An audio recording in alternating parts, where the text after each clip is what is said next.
Hello, I'm Margaret Gilbert from Corporate Contracts. I'm the Director of Corporate Contracts.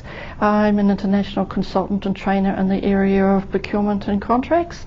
I'm also asked to speak at international procurement conferences, and I'm also the author of the Contract Matters books, which there is a series which can be found on my website. Hello, my name is Margaret Gilbert from Corporate Contracts, and welcome to part 2 of this video in relation to procurement and risk. As indicated in part 1, I'm the author and the co-author of Anthony English of the book that we wrote, which is Contract Matters, Procurement and Risk, a practical guide for buyers and suppliers. So, at the end of part 1, I was discussing the issue about the need to have a procurement framework, which I trust you have. If you have, that's great. If you do not, then perhaps it's a great time now to start thinking about doing so that you can make sure that risk gets a part of your daily sort of world in terms of procurement issues. So, following shortly will be a video that was done by Anthony English, who is the co-author of the book, and so he is concentrating on the supplier side of things. So I hope you enjoy.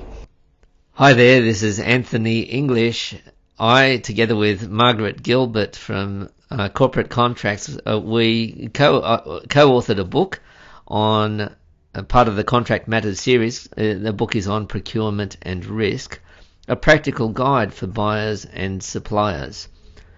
Now, today I wanted to take just one angle of a topic that we covered in that book around risk, and that's really about the sharing of risk between buyers and suppliers.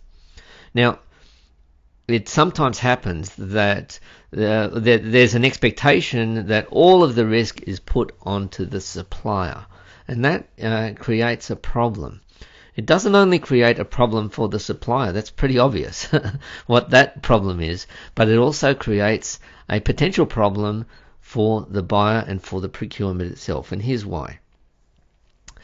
If you are a supplier and absorbing all of the risk, then that could put your business at risk. You could actually find it financially or in some other way simply too difficult to supply according to the contract. It's simply too burdensome, the risk that is taken on you. And now we've seen this in 100 different ways. For example, when a supplier underbids just to get the work and then takes a lot of shortcuts or perhaps even goes bankrupt. Now that is a very big risk, obviously, for the procurement itself, and that's not going to be a good result. That's going to end in tears all around. But the other way is that if the supplier perceives that the risk is not shared, that the risk is all lumped on the supplier themselves, bad luck, then the chances are that the supplier, a smart and savvy supplier, will then pass that back through costs back to the buyer. And so either way, if you are not sharing the risk in a fair and equitable manner, that is putting pressure definitely on the supplier, but also on the procurement itself.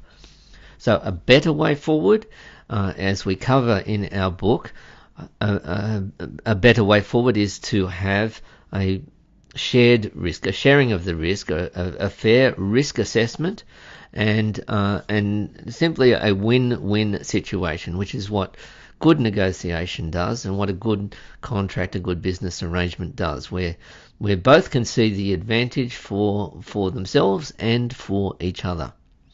So we cover this and many other topics around procurement and risk in our book, the Contract Matters book, Procurement and Risk, a practical guide for buyers and suppliers. Now, you will find the link to that is in ebook, in Kindle format, Amazon Kindle format, so you can read on your Kindle device, and you can find the link in the bottom of this video.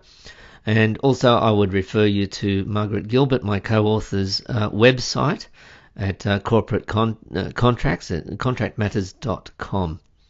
So thank you very much for watching. Once again, my name is Anthony English, and we'll see you next time.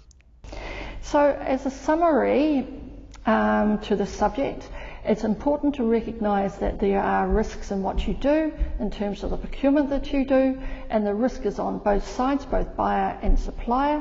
The concept is to know what your risks are, equally is what your high risks are, what your medium risks are, and your low risks are, and to be able to mitigate those risks. This is especially important when it comes to high risk. And you might consider that when it comes to medium risk and low risk, that there's no need to pay attention to that. The problem with not paying attention to medium risk is that it could very quickly become a high risk. So it's important to keep an eye on all risks that you know about.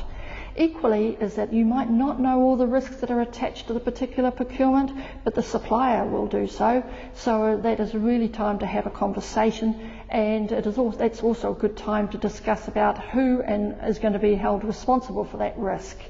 If it's significant procurement in terms of expenditure, then it could well be that you need to have a conversation with the supplier and sort of work through the issue about sharing of the risk. Because sometimes there are suppliers who can do the work for you and all the rest of it and have the expertise, but they might not be able to manage the total risk themselves. So it's only fair and honest to have the conversation. As I pointed out in part 1 of this video, is that sometimes the conversation doesn't get held at all. But I do believe it is only fair that the conversation does happen. So I hope you've enjoyed this video, and please feel free to get in contact. My email address is margaret@corpcontracts.co.nz, and my website address is www.contractmatters.com. So at the end of this video you can see all available contact information. So I hope you've enjoyed the video, and thank you very much. Bye bye.